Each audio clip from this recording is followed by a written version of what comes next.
¿Cuáles son los elementos del sistema? Pensado de repetirlo para que aprendan a enfocar, a sistematizar y a conceptualizar.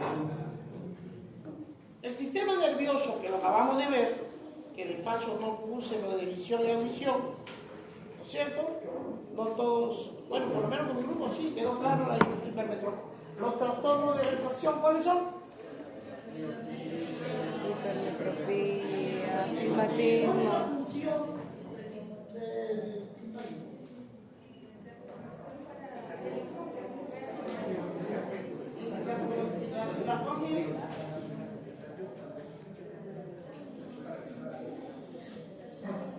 La luz converge en cristalino, la diversidad cristalino converge y manda más.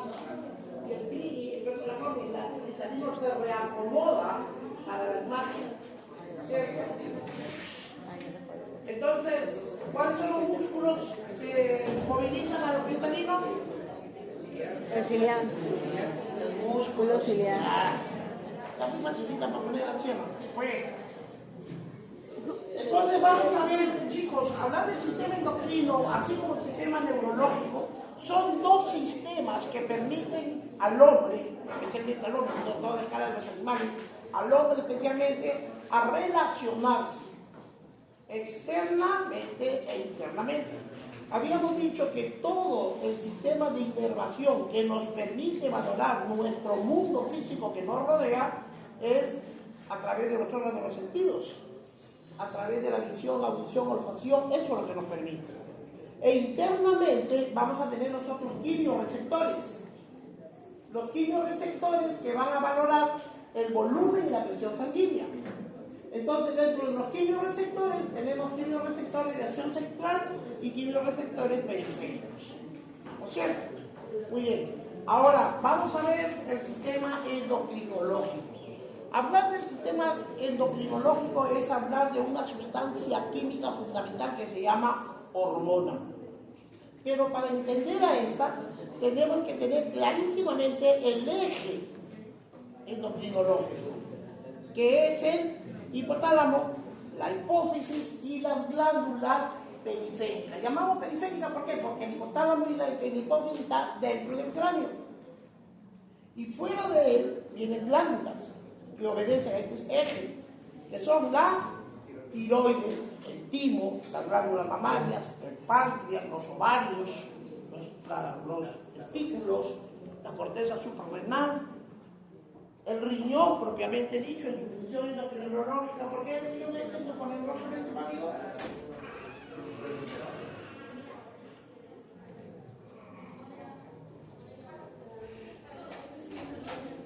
¿Por qué el riñón? ¿Cuál es la función endocrinológica de la riñón? ¿Dónde va? Función endocrinológica de la riñón.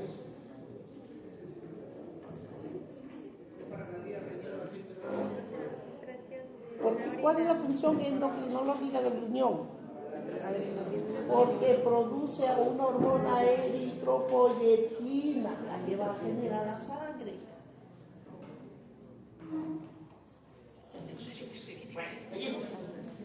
Entonces, ¿qué son las hormonas? Son unos mensajeros químicos.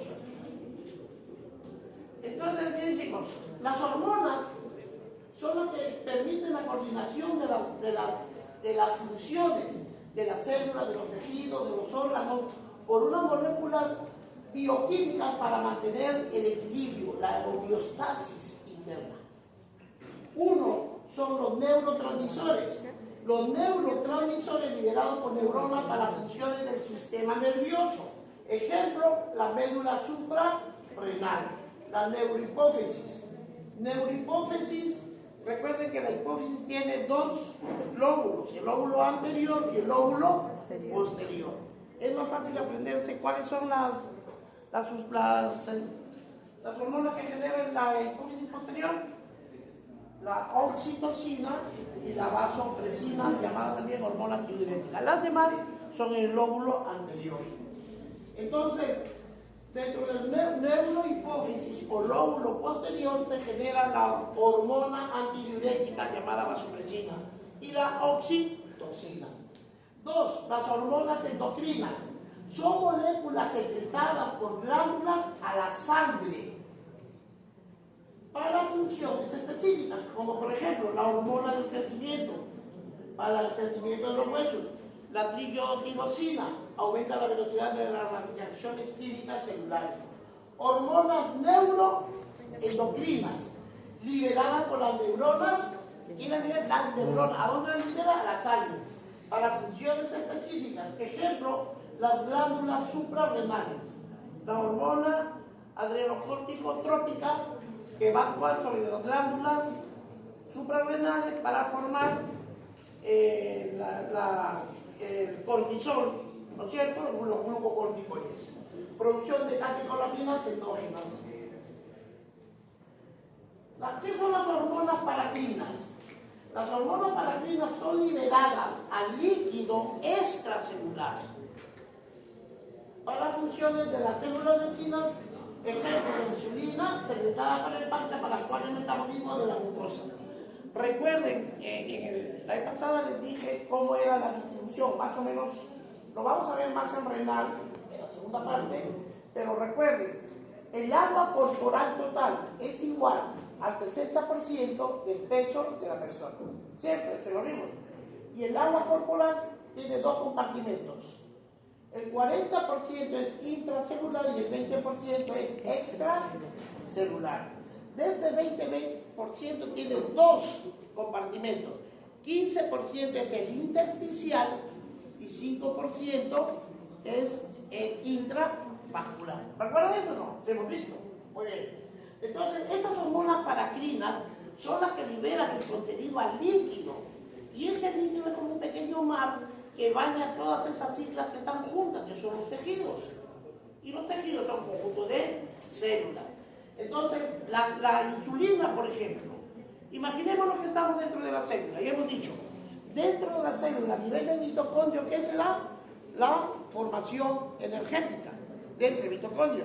Entra la glucosa y el oxígeno. El oxígeno que entre comillas viene a ser el fuego que quema la glucosa para generar ese vapor que es el ATP. ¿Cómo entra el oxígeno a la célula?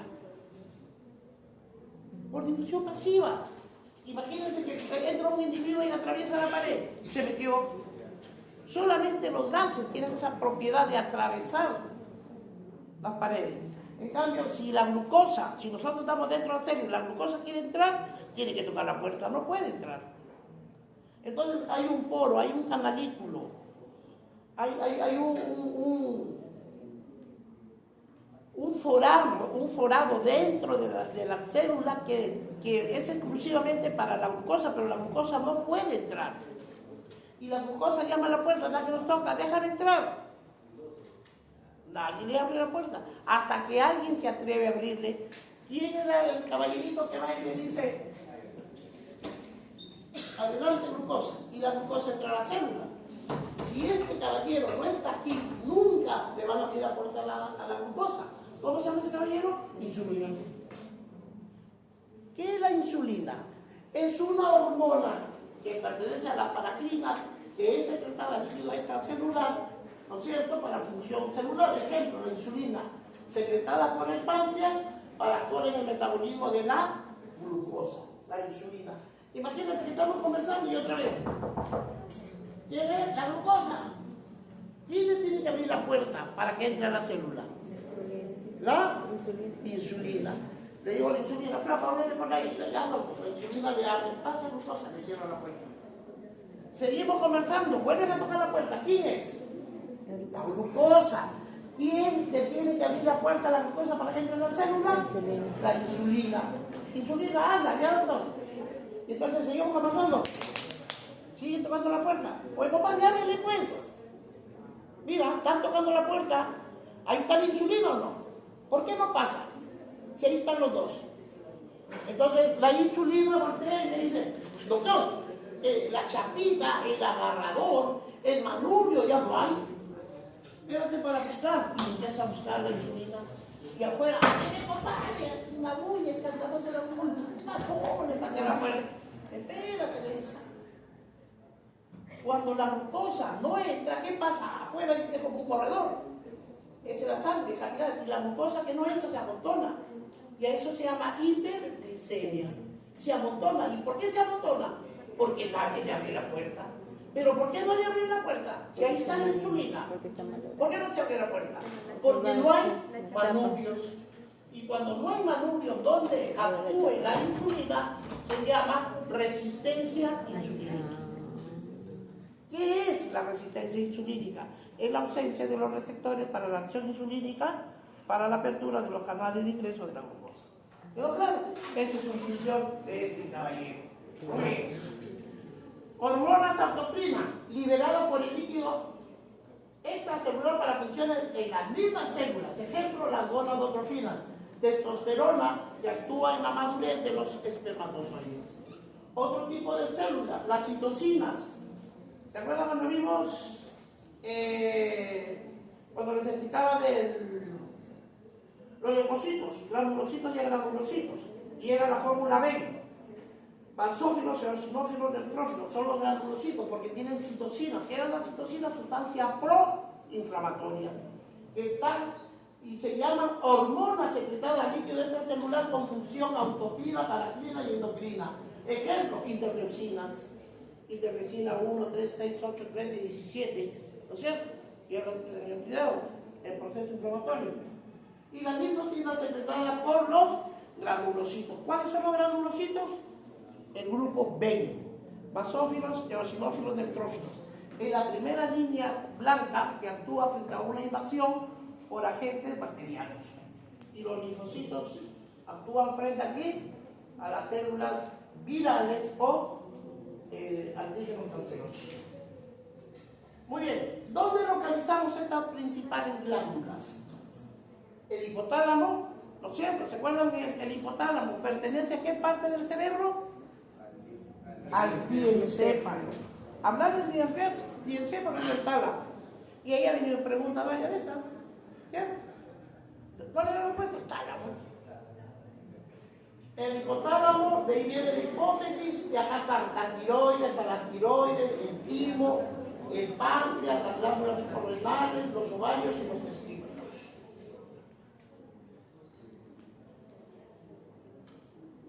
Estructura química. Sintetiza. ¿Cómo se sintetiza una hormona? Si nosotros queremos hacer tortilla, ¿qué tengo que tener de ingredientes aquí? Harina. Huevos, sin huevos no hay tortilla. Es fundamental. Los demás pueden faltar, incluso la sal. ¿Cierto? Pero está el huevo, la sal, la pimientita, tienen el aceite, la estufa, el sartén, tienen todos los elementos. Muy bien. Entonces, para preparar una hormona necesitamos las polipeptídicas y las proteínas. Las hormonas polipeptídicas y proteicas. Síntesis en el retículo endoplasmático rugoso. ¿Qué es el retículo endoplasmático? Es un organelo citoplasmático. Recuerden, la célula tiene la membrana celular, el citoplasma y el núcleo. Dentro del citoplasma están los organelos citoplasmáticos. Mitocondrias, ¿sí? Los ribosomas, el aparato de Golgi, el retículo endoplasmático, las vacuolas, ¿no es cierto? ¿Qué más? Las enzimas digestivas, ¿no es cierto? Entonces, el retículo endoplasmático rugoso. ¿Por qué rugoso? Porque los ribosomas se les pegan ahí y le dan una especie de bolitas, como a rugoso, ese aspecto. Entonces, estas prehormonas sin actividad biológica. Entonces, el retículo endoplasmático forma a estas sustancias, hormonas polipeptídicas y proteicas, en condiciones de ¿qué? De prehormonas. Entonces, una vez que las prepara, van a la vulgaridad de lo que voy a decir. Imagínense un auto acabado, ¿sí? Pero ¿qué hace el retículo endoplasmático? Prepara las puertas anteriores, prepara las puertas posteriores, prepara las llantas, prepara el chasis, prepara los timones y lo amontona en pedazos. Y así lo desplaza y ¡pum! Lo avienta al otro lado. Y en el otro lado vienen los muchachones, lo único que hacen es armarla. ¿Me entendieron? Las hormonas, el retículo endoplasmático rugoso, da todos los elementos y lo pasa al aparato de Golgi. Y Golgi lo arma y lo bota hecho. ¿Quedó? ¿Sí? Más o menos para qué. Entonces, las hormonas polipépticas y proteicas se sintetizan en el retículo endoplasmático rugoso de las células endocrinas, pero salen en una condición de prehormonas, no están todavía hormonas tales cual, tan inactivas biológicamente. Y luego pasan al aparato de Golgi. ¿Y qué hace el aparato de Golgi? Lo ensambla, encapsulan y forman las prohormonas con actividad biológica. Se almacenan en el citoplasma. ¿Quedó claro? ¿O ya se rayaron? El retículo endoplasmático prepara las piezas, el aparato de Golgi los arma, punto. En las condiciones de piezas separadas son inactivas y cuando ya está armado el carro, está activo. Exocitosis. Una vez que el aparato de Golgi ya tiene la hormona, se produce por acción del calcio la despolarización de la célula. Estimulación del receptor superficial activa el adenosín monofosfato cíclico y las propiosinasas, secretándolo al torrente sanguíneo, y la hormona viaja por la sangre y va a actuar muy lejos de la célula que la liberó. ¿Ya claro? Muy bien. Ejemplo, la insulina y el glucagón y la paratormona. ¿No es cierto? Chicos, más adelante van a ver el catabolismo, el anabolismo, es el metabolismo. Ya les he dicho siempre y les repito, ¿qué es el metabolismo? Es el conjunto de reacciones químicas que tienen como propósito generar energía. Ese es el propósito. Todos los procesos celulares, biológicos, enzimáticos contribuyen a la energía. El aparato digestivo, ¿qué va a hacer? Agarra el alimento y lo transforma de sustancia compleja en simple y lo presenta como azúcar para que sea quemada. El aparato respiratorio capta el oxígeno del aire, lo transporta por la sangre y lo lleva hasta la célula, porque es el que va a metabolizar a la glucosa. El corazón funciona movilizando a la sangre para que los monosacáridos, la glucosa y el oxígeno lleguen a la célula, porque sin movimiento no llegan. Todos a esos procesos. Entonces va a haber procesos en equilibrio. Ya pues chicos, el anabolismo y el catabolismo. El anabolismo construye el grupo etario. Los niños están en una etapa de desarrollo a la velocidad de la luz, anabólicamente superiores.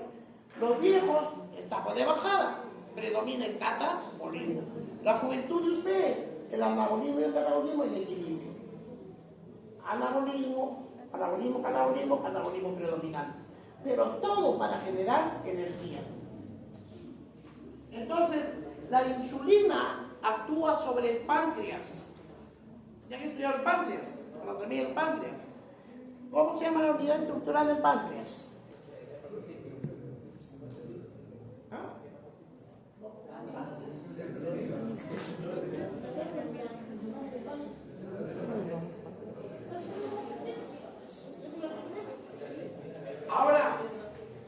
Ahora, dentro del páncreas hay, ¿y qué es un archipiélago? Un conjunto de islas. Igual aquí, hay un pequeño archipiélago de células. Entonces, el páncreas, la insulina es producida por las células beta de los islotes, porque son pequeñas islitas, de los islotes de Langerhans. En los islotes de Langerhans hay células A, B, C, D, alfa, beta, delta, teta, gamma. De esto, la beta produce insulina y la alfa son las contra. Entonces, la insulina en la balanza es anabólica por excelencia. Y en el otro lado de la balanza están las catabólicas. Ahí está el glucagón, la hormona de crecimiento, los corticoides, son catabólicos. Y la insulina es anabólica. Si es anabólica, construye, y si construye, lo guarda. ella va por la sangre, la insulina y encuentra glucosa en cantidad, se aloca. ¿No es que es anabólica? ¿Qué hacen ahí? Fórmense ordenadamente y almacénense en el hígado y en el músculo y se almacenan. Almacenan los carbohidratos y almacenan las grasas. En cambio, el catabólico no, es el que produce lo contrario. Produce glucólisis, porque el glucógeno, ¿no es cierto?, se hidroliza en glucólisis. O sea, las catabólicas son las que van a aumentar los niveles de glucosa. Doctora, los dos y los tres. Una más y se retiran, lo juro, yo no les pongo nota ni nada. Pero respeten, porque estoy hablando mucho gafo y nadie me hace caso.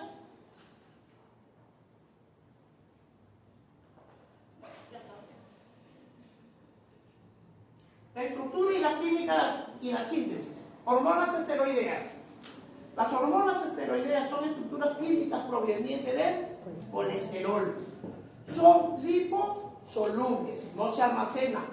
Se sintetizan con el colesterol plasmático. Son muy difusibles una vez sintetizadas y pasan a la sangre. Ejemplos de estas hormonas esteroideas: los estrógenos, la progesterona, la testosterona, el cortisol y la testosterona. Las hormonas amínicas son derivadas de la tirosina. Se encuentra en la tiroides y la suprarrenal. Ejemplo: la triiodotirosina, tetraiodotirosina, adrenalina y la noradrenalina. Retroalimentación de la secreción hormonal. Retroalimentación. El hipotálamo, el eje es hipotálamo, hipófisis y glándula periférica. En este caso, hipotálamo, hipófisis, tiroides. Este hipotálamo va a liberar a unas hormonas liberadoras, ¿no es cierto? Hormonas liberadoras de tirosina a nivel de la hipófisis. Y la tirosina ya va a liberar a la tirosina, que es la T3 activa. Entonces, esto estimula y por un efecto de equilibrio, si se llena, esto lo retroalimenta. ¿Sí? Es como simpático para simpático, se autorregula. Ese es el efecto de feedback. Entonces, la retroalimentación negativa evita la liberación excesiva de sistemas hormonales. Si está produciendo y las necesidades ya fueron satisfechas, entonces por retroalimentación se baja la mano y deja de producir. Ya están cumplidas las expectativas y necesidades. Estímulos circadianos durante el día. ¿Qué es un estímulo circadiano? ¿Qué es un grupo circadiano? ¿Qué significa circadiano? Que cumple un ciclo. Por ejemplo, el cortisol se libera a las 7 de la mañana, 2/3, y el tercio restante se libera entre 2 y 4 de la tarde. El cortisol, 6:30, 7 de la mañana se liberan los 2/3, 2 y 4 de la tarde el tercio. Y a veces da pena, de verdad, solamente cuando nosotros recetamos cómo se dan los corticoides. Dexametasona, prednisona, hidrocortisona, ¿cómo la vamos a dar? Siguiendo el ciclo circadiano natural. La dosis se reparte 2/3 a las 7 de la mañana y el tercio entre 2 y 4 de la tarde. Médicos jóvenes, prednisona, 5 miligramos cada 8 horas. Bueno, estamos hablando del ciclo circadiano. La testosterona, ¿qué libera? La testosterona es liberada por quién? ¿Quién libera la testosterona? ¿Qué glándula? Los testículos, pues, el testosterona en los testículos. Los testículos liberan la testosterona. El ciclo circadiano de la testosterona, 5 de la mañana. Por eso es que en los varones hay una erección sin estimulación sexual. Te levantas a miccionar hasta que el muchacho está puro porque está respondiendo a la hormona, ¿o no? Pero es una erección no estimulada, no deseada. Es por el proceso circadiano, porque se descargó a las 5 de la mañana la testosterona, el hombre dormido ni siente y hay una erección involuntaria. Y la mujer que es observadora sacó la cuenta, mierda, a la misma hora todos los días. y das el famoso mañanero. Efectivamente es una razón. ¿Entiendes? Es a través de la observación. Entonces, ese es un ciclo circadiano. Por ejemplo, la testosterona a las 5 de la mañana en el varón. Cuando lleguen las chicas, las mujeres, van a ser médicos, van a llegar a la consulta, doctora, que tengo un problema. ¿Qué pasó? Al avanzar, la muchacha, trastorno de la erección. Bueno, que vengo con 70 años, bueno, comprensible, pero uno de 25 a 30. La primera pregunta de rigor: ¿tienes erecciones matutinas? Sí, lo demás es psicológico. Estás emocional, no sabes cargar tus emociones. Y si no hay, ahí sí vean un trastorno anátomo funcional. Muy bien, entonces evita la liberación, retroalimentación negativa, evita la liberación excesiva de los sistemas hormonales. Estímulos circadianos, ciclos. Y ese es un punto fundamental. Aprendan el ciclo circadiano de las hormonas más importantes. Durante el día, importante actividad del órgano efector. Interviene la síntesis intracelular, interviene la liberación celular. Retroalimentación positiva, cuando hay secreción adicional por aumento de la hormona, por ejemplo, la hormona luteica induce a la producción de estrógeno por el ovario. Depende de las estaciones del desarrollo, del envejecimiento y del ciclo circadiano. Hipotálamo, hipófisis. El eje, recuerden, es el hipotálamo que es parte del diencéfalo, dependiente de quién, del tálamo. ¿No es cierto? Es una estructura que está tálamo, en verdad es tálamo, hipotálamo, subtálamo y el epitálamo. Si se dan cuenta, el epi ni siquiera está sobre, sino que en el nivel de los tres está más altito. ¿No es cierto? No literalmente, sino que cuando hablamos así rápido es para que tengas idea en la división anatómica. Funcionalmente ya tenemos que ser más precisos. Entonces, el hipotálamo está relacionado con la hipófisis. La hipófisis tiene una hipófisis anterior y una posterior. La anterior se llama adeno-hipófisis y la posterior neuro-hipófisis. Y de ahí, vía el torrente sanguíneo, se va a todas las glándulas periféricas. Empieza la tiroides, las mamas, que responden las glándulas, el timo, el páncreas, los ovarios, los testículos, los riñones, las glándulas suprarrenales. Entonces, hipófisis, hipotálamo. La glándula pituitaria se encuentra en la silla turca. La silla turca es parte de qué hueso. Muy bien. La silla turca. En la silla turca se sienta alguien por la pura silla, tiene que ser ocupada por qué. Exactamente por la glándula, y encaja muy bien. Entonces la glándula, la hipófisis, está ubicada en la silla turca, que es parte del hueso efenoide. ¿Cuánto es su diámetro? 1 centímetro. ¿Cuánto pesa? De medio a 1 gramo. Tan insignificante, pero trascendentalmente importante. El tallo hipofisiario une al hipotálamo, ¿no es cierto? La glándula une al hipotálamo, tiene una eminencia media, y la adenohipófisis es el lóbulo anterior a la hipófisis anterior y la neurohipófisis posterior. La anterior deriva de la bolsa del Rathke, del epitelio faríngeo, ¿no es cierto? Y la neurohipófisis del lóbulo posterior deriva del tejido nervioso del hipotálamo. La adenohipófisis, histología, las células somatotropas que inducen al crecimiento ¿de qué? De las células corporales, somato, cuerpo. Entonces las células somatotropas son las que generan la hormona del crecimiento. Las células corticotropas, a las corticotropinas, la hormona anticorticotropina, son las que van a actuar sobre las glándulas suprarrenales para la formación del cortisol, ¿no es cierto? Las glándulas, las suprarrenales tienen una zona, claro, ahí hay tres, la corteza y la médula, ¿no es cierto? Están los mineralocorticoides y los glucocorticoides. los glucocorticoides. De los mineralocorticoides, ¿cómo se llama? la aldosterona. Y de los glucocorticoides, noradrenalina y la adrenalina y noradrenalina o epinefrina. Las células tirotrópicas, la tirotropina, TSH, hormona estimuladora de tirosina. ¿Es generada por qué?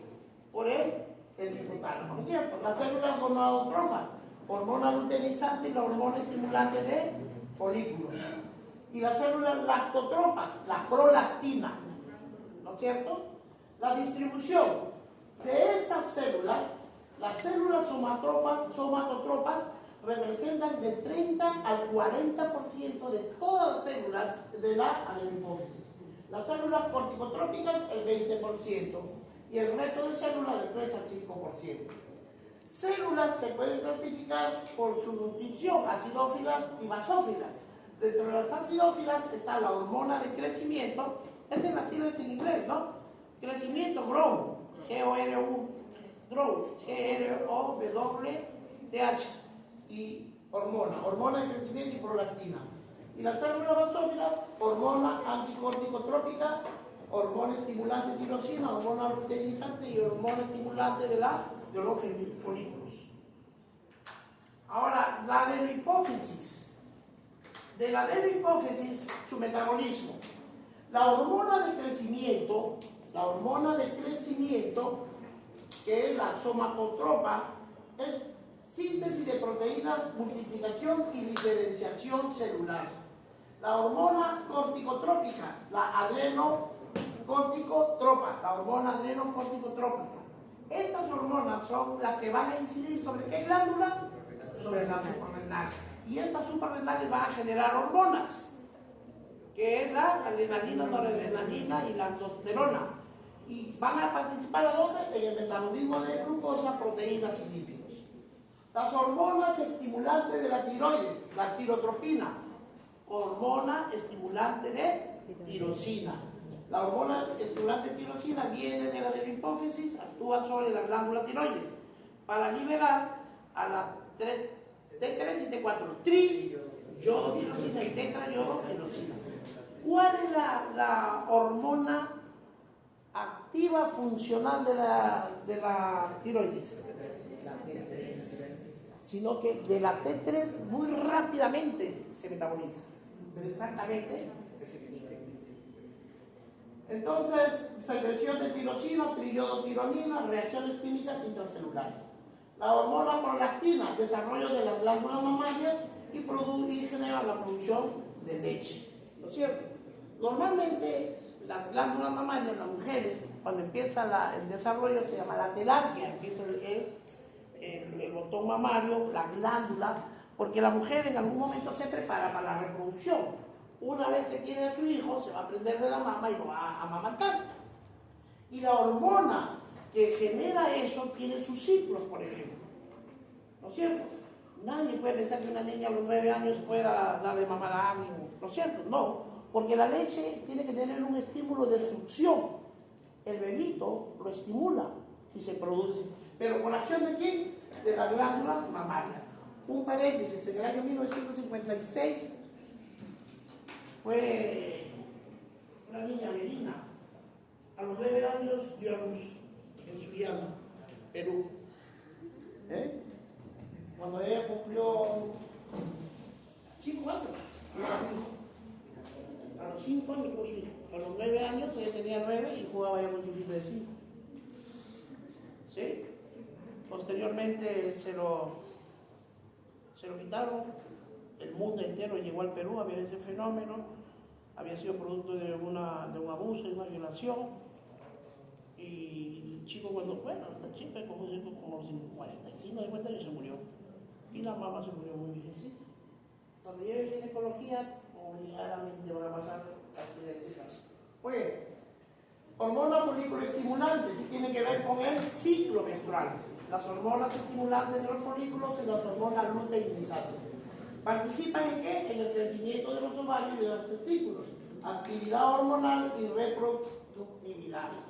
Entonces, así como la mujer cuando está en edad reproductiva puede, a través de las acciones de las hormonas estrogénicas, progesterona, el desarrollo del embarazo, que es un proceso fisiológico que que dura 9 meses calendario, 40 semanas lunares, 280 días, y el estímulo del bebé genera la succión, ¿no es cierto? Pero para que eso tiene que tener un ciclo en la adolescencia, ¿no es cierto? Un ciclo. Lo mismo que los varones, para poder ser papá, tiene que llegar a un ciclo de maduración, ¿cierto? Hasta que ya empieza la eyaculación. ¿A qué edad se eyacula el ser humano? Corredores de cometa.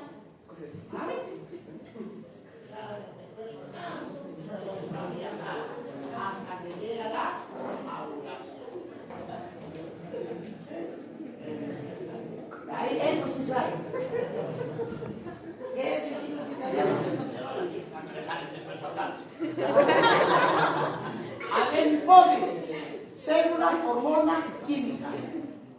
Las somatotropas, la hormona es la somatotropina, que químicamente es una reacción peptídica de cadena sencilla, 191 aminoácidos. Las corticotropas, la adrenocorticotropina, peptídica de 39 aminoácidos. La tirotrópica, que es la tirotropina, glicoproteína, alfa y beta, de 89 y 112 aminoácidos. Las gonadotropas, folículo estimulante, es una glucoproteína con cadenas alfa, de 89 y 112 aminoácidos. La hormona luteinizante, ya porque se tiene que ver en el ciclo ginecológico, glucoproteínas 89 y 115, y las lactotropas, las que van a generar lactoleche, la prolactina, peptídica, cadena única de 198 aminoácidos. La neurohipófisis, la parte anterior de la hipófisis se llama adenohipófisis y la posterior neurohipófisis. La que hemos visto son de la neurohipófisis. Ahora vamos a ver de la neurohipófisis. Dentro de la neurohipófisis hay dos hormonas, la oxitocina y la hormona antidiurética. La vasopresina, hormona antidiurética. Entonces, dentro de la neurohipófisis, la hormona antidiurética, que es la vasopresina, hormona antidiurética, que las siglas en inglés, hormona antidiurética, control de la excreción de orina, regula la presión arterial y los líquidos corporales. La hormona oxitocina está en el proceso de reproducción, secreción de leche en la glándula mamaria y la contracción uterina durante el parto. En la medida que el cuello uterino empieza su trabajo de parto, tiene que separar el cuello aproximadamente 10 centímetros, porque 10 centímetros es la cabeza del bebé, para que con esa medida el bebé pueda bajar. ¿Sí? Se dilata 1 centímetro a razón de 1.5 horas. En una hora, 1.5. ¿Sí? A ver, en un centímetro en 1.5 horas. En 1 centímetro, hora y media. Si tiene que dilatarse 10, 15 horas, trabajo de parto. En la medida que empiezan los dolores son generales, a nivel de la cadera, la mujer dice que empieza a doler, siente que se quiebra, esos son los inicios. Porque en la medida que tiene que examinarla, tiene que haber dilatación y borramiento del cuello. ¿Sí? Y se va encogiendo porque se va abriendo más hasta alcanzar el 10 y el trabajo de parto. ¿Qué es el trabajo de parto? Es la acomodación y la reacomodación. El bebé baja.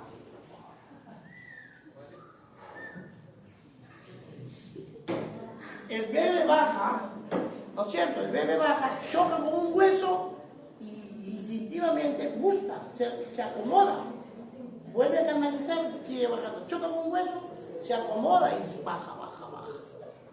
¿Entienden? Eso es en el parto, es por estas hormonas las que producen eso. Entonces, recuerden, 1.5 horas por centímetro, 15 horas. En la medida que ya las contracciones se vienen más seguidas, se va liberando más la oxitocina. Al principio llega y de frente dice, ¿cómo están las contracciones? Doctor, una cada 20 minutos. Ya cuando están 3 por minuto y el muchacho ya encajó y ya va saliendo. Entonces, es esta hormona la que produce la contracción, y la contracción viene del fondo, esa es su corriente, y empuja nuevamente del fondo, y esa es su corriente.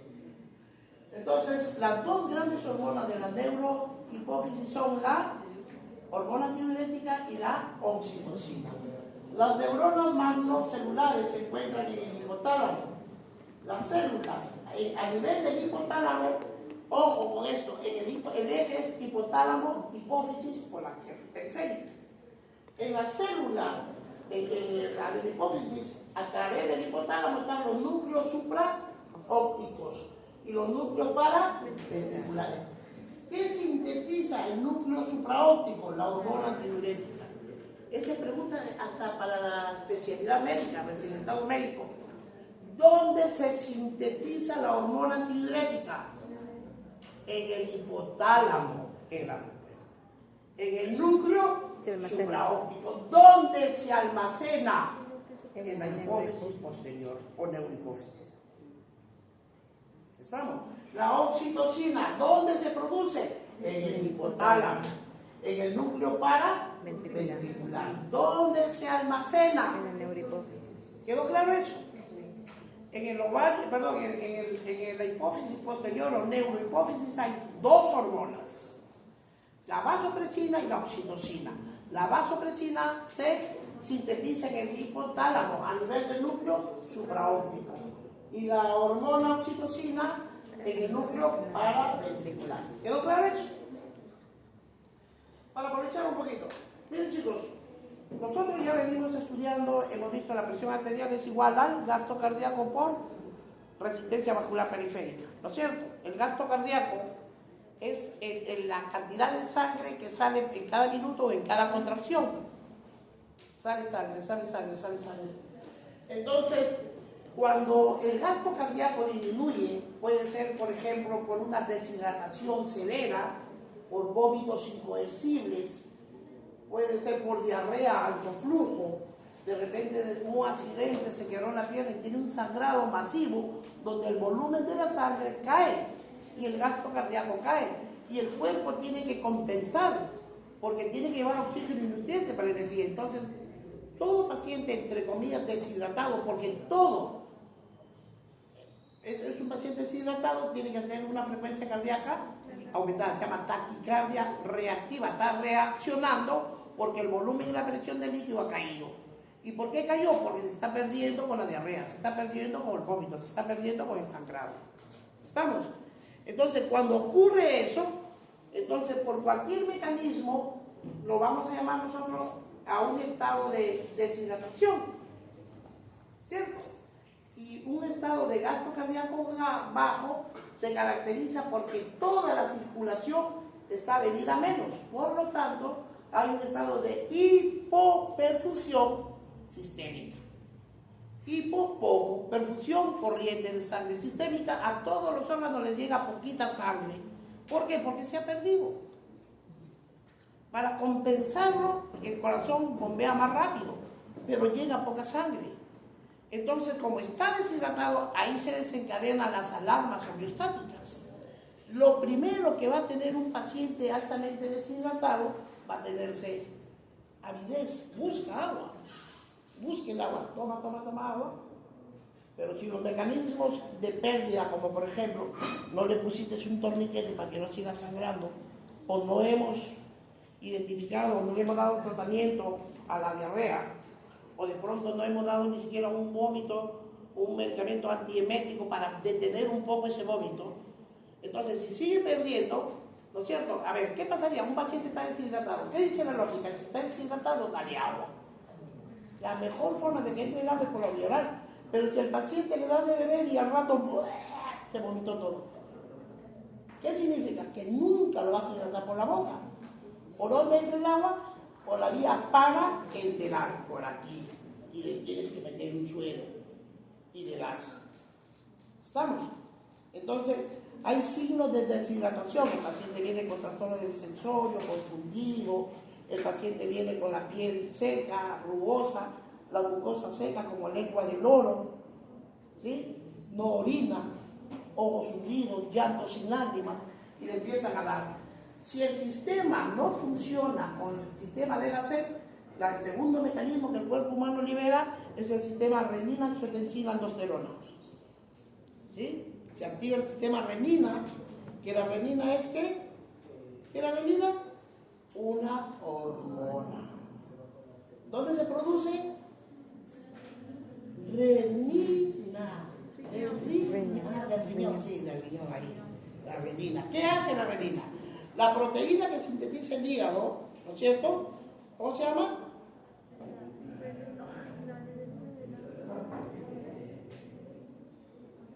La proteína que la que actúa lo convierte en angiotensinógeno. El angiotensinógeno es una proteína que la forma el hígado. Viene la renina y la transforma en angiotensina 1. Luego la angiotensina 1 es convertida en angiotensina 2 por acción de la hormona, por la enzima convertidora de angiotensina. ¿Estamos? Y finalmente la angiotensina 2 va a liberar la aldosterona. La aldosterona va a actuar a nivel del riñón, retiene el sodio y bota potasio. El sodio es importante, y aquí hago un pequeño comentario para que... ¿Cuál es la función del calcio sobre el músculo cardíaco? Genera contracción. ¿Ah? Contracción. Contracción. ¿Cuál es la función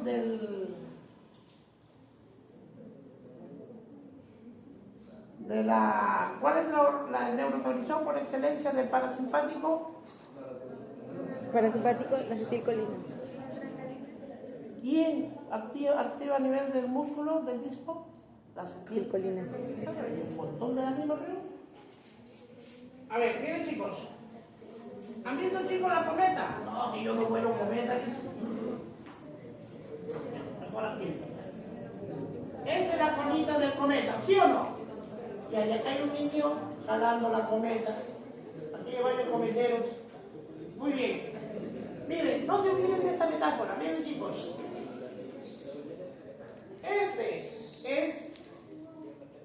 El cometita se llama sodio. Recuerden, todo cometa va a tener una cola, ¿no? Toda cometa. Y esa cola se llama agua. Recuerden, el sodio y el agua. Guarden esa metáfora. Les va a ayudar mucho para el análisis. Donde va el sodio, va el agua. Porque su cola no puede soltarse. ¿Estamos? ¿Qué hace la aldosterona? Al nivel del riñón, retiene el sodio y bota potasio. Si retiene el sodio, automáticamente está reteniendo agua. En un paciente deshidratado, eso es bueno, pues. ¿Entienden? Cuando agarran la carne al pescado, ¿no? ¿Ha visto la mamá, las abuelas chapan sabores y le empujan sal al pescado? ¿Para qué? Cloruro de sodio. Le mete el sodio. ¿Qué hace el sodio? Retiene el agua, pescado fresco. Conserva el pescado. ¿Estamos? Lo conserva. Por eso, ¿qué tiene? Sufre de presión. Comida bajo en sal. ¿Por qué? Porque la sal es el cloruro de sodio. Si le dan mucha sal, ¿qué hace la sal? Retiene agua. Y el hipertenso empieza a volar. ¿Quedó claro? Donde está el sodio, le sigue el agua, es un cometa. Así no la quieras. Y no puedes articularla, si llores. Muy bien, seguimos. Ya me pasamos también tiempo. Bueno, el primer grupo se sacrifica, ya les dejo los videos. Hipotálamo y secreción hipofisiaria. Entonces, ya hemos visto el hipotálamo, básicamente los núcleos supraópticos y paraventriculares que producen aquí a la hormona tiroidética y a la oxitocina. La parte anterior, la adenosina, y la posterior, la adenosina se conecta a los vasos sanguíneos, las neuronas hipotalámicas llegan a la evidencia media del túnel cinético. Estas neuronas producen hormonas liberadoras e inhibidoras. Controla la secreción de la adenohipófisis. El sistema porta hipotálamo hipofisiario. ¿Qué es un sistema porta? Es la unión de arteria-arteria. Arteria-arteria, el sistema porta. Evidencia media, arterias que viven del hipotálamo. Los vasos llegan a los senos de la hipófisis. Una vez que ya esto por efecto del feedback, recuerden, el eje es hipotálamo, hipófisis, glándula. Por ejemplo, hipotálamo, hipófisis, tiroides. Hipotálamo, hipófisis, glándulas suprarrenales. Hipotálamo, hipófisis, ovario. Hipotálamo, hipófisis, testículo. ¿Entienden? El eje. Y ese eje va a ser regulador. Estimula o inhibe la producción de acuerdo a los requerimientos sistémicos del cuerpo. Entonces, las hormonas liberadoras inhibidores hipotalámicas. El sistema porta hacia aquí. Las troponinas son en el lóbulo posterior de la hipófisis y en el lóbulo anterior de la hipófisis. En la parte anterior habíamos dicho que las hormonas luteinizantes, estimulantes de folículos, la hormona del crecimiento, somatotrofina, la prolactina, la adrenocorticoide, la tiroides. Y en la parte posterior era la oxitocina, que actúa a nivel de la mama, produciendo conjuntamente con la prolactina la contracción de la glándula mamaria para la eyección de leche. La oxitocina durante el parto aumenta la contracción del parto para empujar para que el bebé salga. Y en la hormona antidiurética activa la hormona antidiurética. Los tres mecanismos de deshidratación: uno, el mecanismo de la C. Segundo, sistema renina-angiotensina. Y si no funciona, la última es la hormona antidiurética. ¿Qué es antidiurética? Anti, contra. Diuresis, orina. Que no orina. Claro. ¿Entiendes? Antidiurética, evita que orine. Anticristo, contra el diablo. Antidiurética, contra la orina. Viene la hormona antidiurética, un deshidratado, y le dice al riñón: cholo, no orines. Grábeselo. La hormona antidiurética le dice al riñón: no orines, estamos deshidratados, nos falta agua y no vas a estar con la babosada de botar líquido, pues. Bloquea la orina para retener líquido. Eso es lo que hace. ¿Dónde actúa la hormona antidiurética? A nivel del riñón. En el túbulo contorneado. ¿Se acuerdan que había la cápsula de Bowman, un túbulo contorneado proximal, asa de contorneado distal, y el túbulo secretor? El túbulo secretor cortical y medular, a nivel de medular, a través de los receptores de acuaporinas. Agua marina, no, agua marina. ¿Qué receptor de agua marina era? Dos. Chicos, ya les he dicho, hagan esos ejercicios. Si no llegan de día, ya se olvidan. Ya pasamos la primera parte, y se olvidan. La idea es de que domine, porque el estudio es concatenado.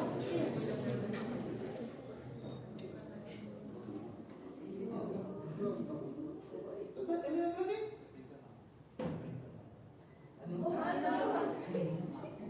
Ahí va. Porque se supone que todos han dado clases, ¿sí? Que saben. Pajarito ni lo conozco. Se cree internado.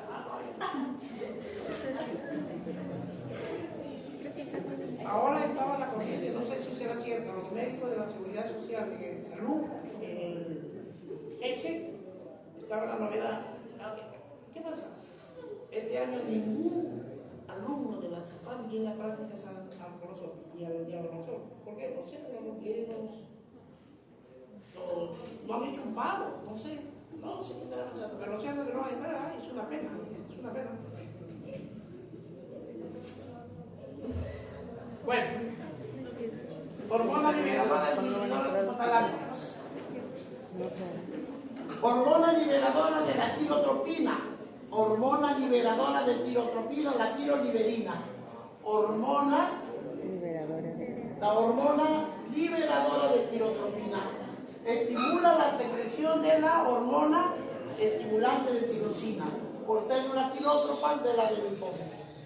La hormona liberadora de corticotropinas son las corticoliberinas, hormonas liberadoras, que son las del hipotálamo, ¿no es cierto? Perdón, del hipotálamo. Estimula la secreción del ACTH por las células corticotrópicas.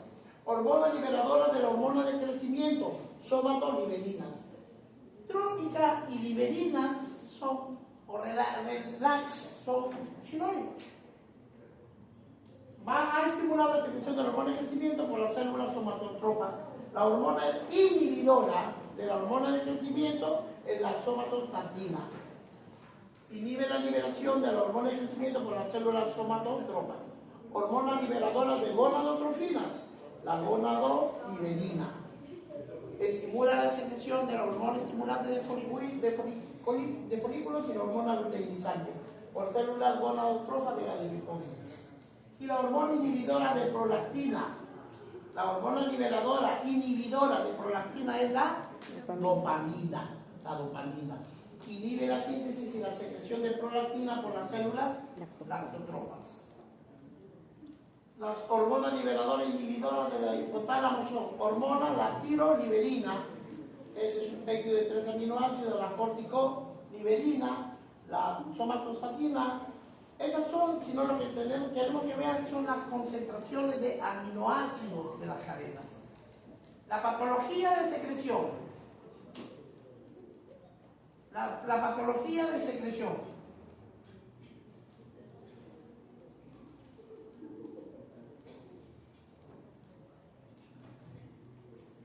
Bien, chicos, una hormona, una glándula, tiene que secretar la cantidad adecuada y necesaria de acuerdo a los requerimientos sistémicos de la célula del cuerpo. Para eso hay un sistema de liberación y de autorregulación, el efecto de feedback negativo. Libera e inhibe, así como el simpático y el parasimpático no son contrarios, son complementarios. Igual acá. El sistema de liberación y de inhibición son contrarreguladores naturales, pero a veces esos esquemas se produce alteración y una glándula empieza a liberar más de lo necesario o no sintetiza, ni sintetiza lo mínimo necesario. Por lo tanto, podemos hablar de que una glándula puede tener patológicamente hiperfunción e hipofunción. ¿Entienden? Les adelanto algo para que cuando lleguen más adelante lo entiendan. Miren, la tiroides es la glándula por excelencia del metabolismo. El metabolismo es acelerado. La tirosina normalmente es una hormona catabólica por excelencia. La tirosina es una hormona catabólica por excelencia. Entonces, si un ser humano libera mucha tirosina, porque hace un estado de ¿qué? De hipertiroidismo, está liberando mucha hormona de tirosina. ¿Qué hace la hormona tirosina? Por definición, es una hormona catabólica. Aumenta todas las funciones. El paciente empieza a tener taquicardia. Como el metabolismo está acelerado, va a gastar harta energía. Y si gasta energía, por más que coma la persona, sus requerimientos de gasto son mayores a los de la ingesta, ¿cierto? Si es una persona gordita, empieza a quemar en la grasa, porque es catabólico. De tal manera que el paciente hipertiroideo, una de sus características va a ser la pérdida progresiva de peso. El paciente va a estar con una taquicardia reactiva. ¿Cómo están los movimientos del intestino? ¿Lentos o acelerados? Acelerados. Como están tan acelerados, no hay tiempo de absorberse, se va de diarrea. ¿Estamos?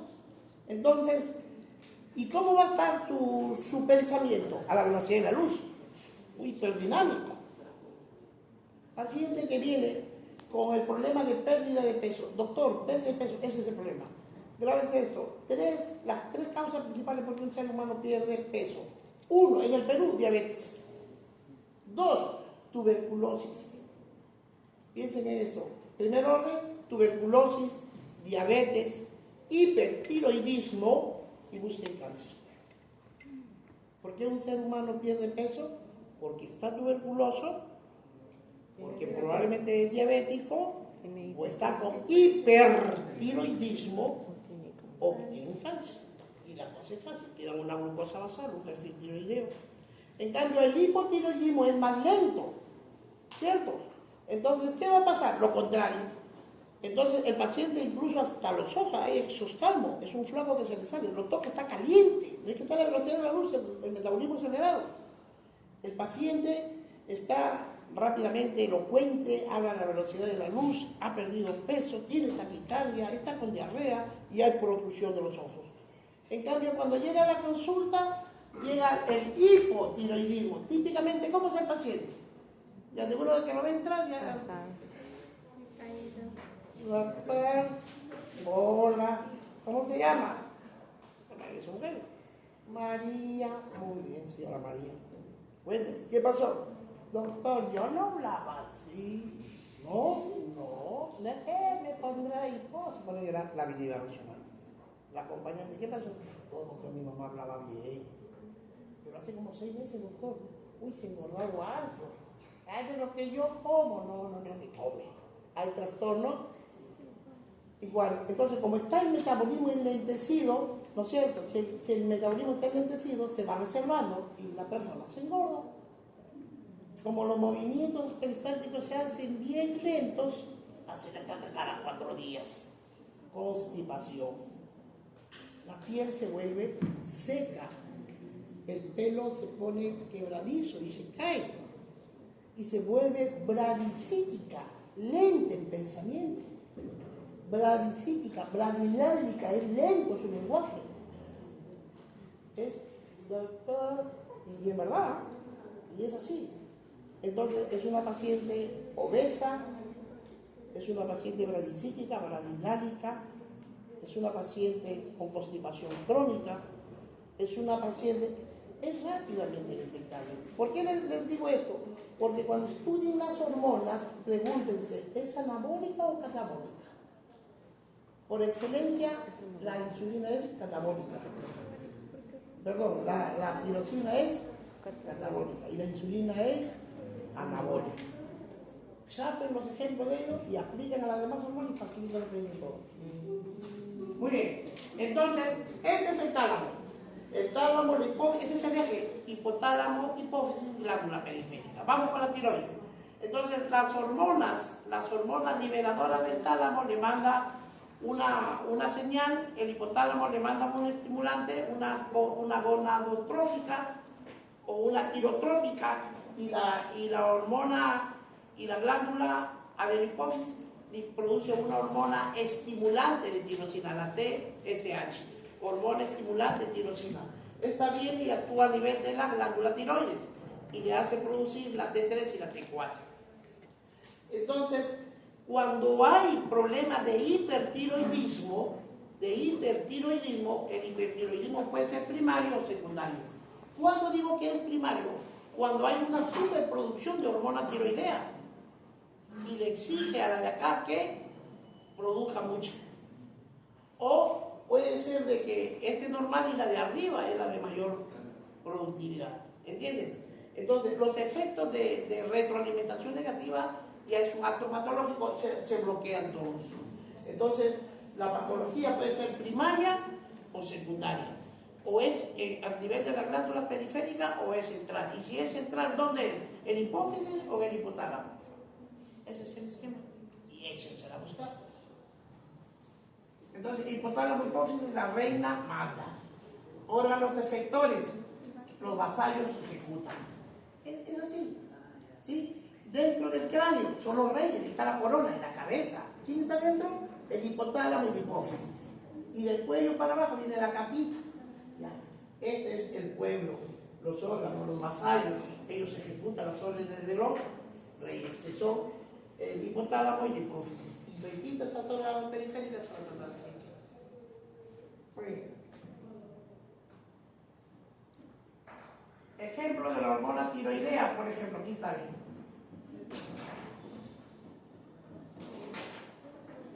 Entonces, la hormona estimulante de tirosina, ¿quién la produce?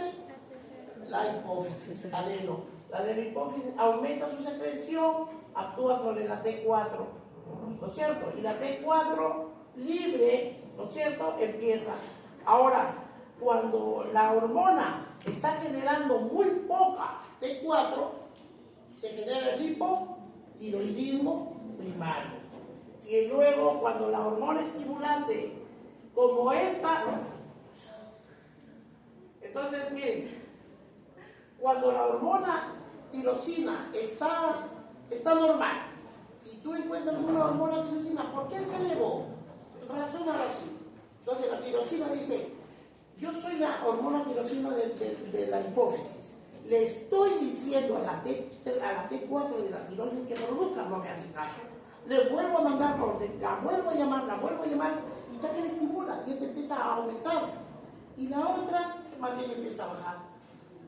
Porque cuando esta se aumenta es porque la T4 no responde. ¿No es cierto? A eso le llamamos hipertiroidismo.